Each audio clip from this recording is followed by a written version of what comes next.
Hello and welcome to today's talk. In today's video I would like to explain the origin and the principles of Yin Yoga. So unlike most yoga styles that have their origin in India, the concept of Yin Yoga actually has its origin in the Chinese medicine or Chinese mythology. As you might know, there is the system of Yin and Yang, which combines two different types of energy. The Yang energy is the more active, masculine energy that is very powerful and assigned to a lot of activities of a busy daily life.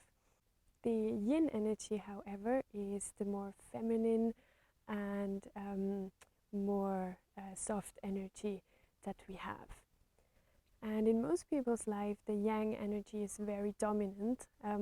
This means we are practicing energetic sports, we are under stress, or we are generally have a lot of temperament, etc. So for this reason, Yin Yoga is aimed to balance the energies.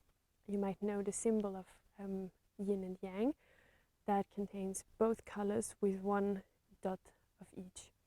So we don't need too much Yang energy, but neither too much Yin energy. Just a solid balance of the two. So the principle of Yin Yoga is that it is practiced without a warm-up, because it will trigger, first of all, the fascia. The fascia is a kind of tissue that is wrapped around the muscles, and for a long time this has not been discovered at all. So if we don't move for a long time, or we don't pay attention to the fascia, what happens is that the fascia becomes sort of sticky, and this is very uncomfortable for the muscle. So with Yin Yoga, we're going to apply a certain pressure on the muscles. How do we do that? The muscles are not warmed up, and we are holding the poses for 3 up to 5 minutes.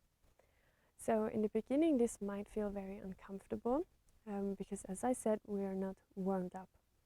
But then the body gets used to the pressure, and we can also use the breath to guide the breath to a particular part of the body.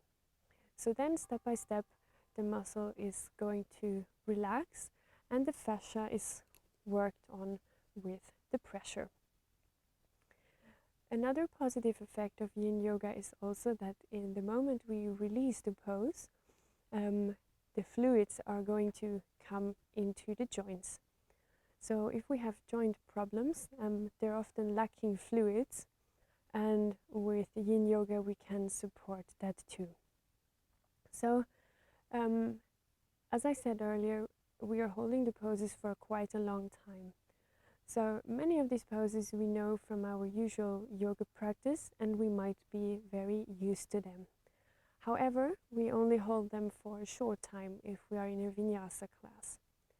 So there we would practice them at a very high intensity, because we know that this is how far we can go, and very soon there's going to be another pose. This doesn't work in Yin Yoga. In Yin Yoga, we are required to relax, maybe not in the first second, because we have to adapt to the pose, but over time the body is supposed to relax. So on an intensity scale from 0 to 10, we would just choose an intensity of about 4 or 5, because over time this will still be intense enough if we hold a pose for 3 to 5 minutes. So generally, Yin Yoga is a very relaxing style of yoga. You won't be sweating in a Yin class because you hold the poses for a couple of minutes and only have a very limited movement between the poses. Also, all the poses are made down on the mat. There are no standing poses in Yin Yoga, as we would not be able to relax that much in a standing pose. We can also use a lot of props in Yin Yoga, like blocks or belts, to give us the opportunity to find a relaxing way to hold a pose.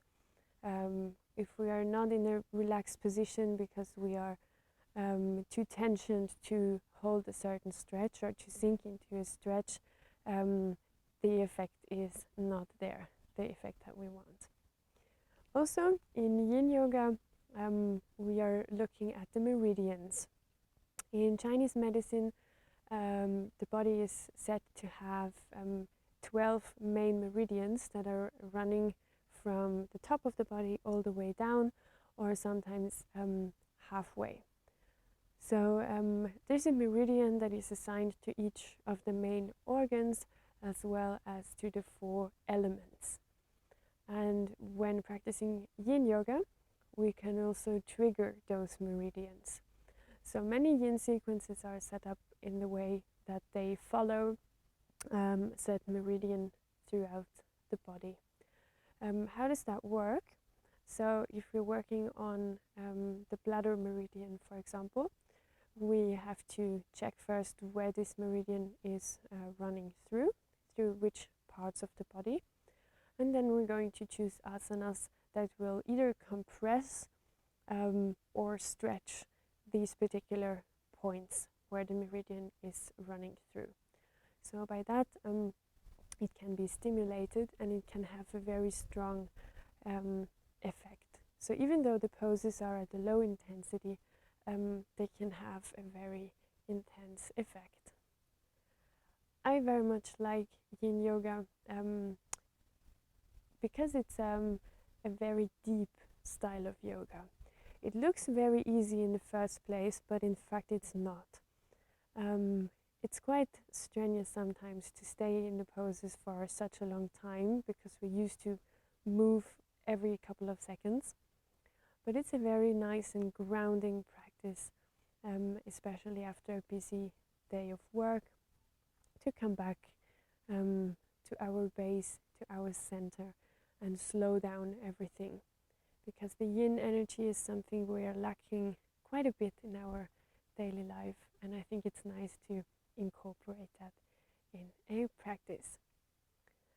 So if you have any questions about Yin Yoga, feel free to leave a comment. I'm going to answer them as soon as possible, and you're welcome to have a look at some of my Yin Yoga videos here on the channel. So thank you very much for watching the video. If you enjoy it, give it a thumbs up, and I hope to see you soon again here on my YouTube channel. Thank you and namaste.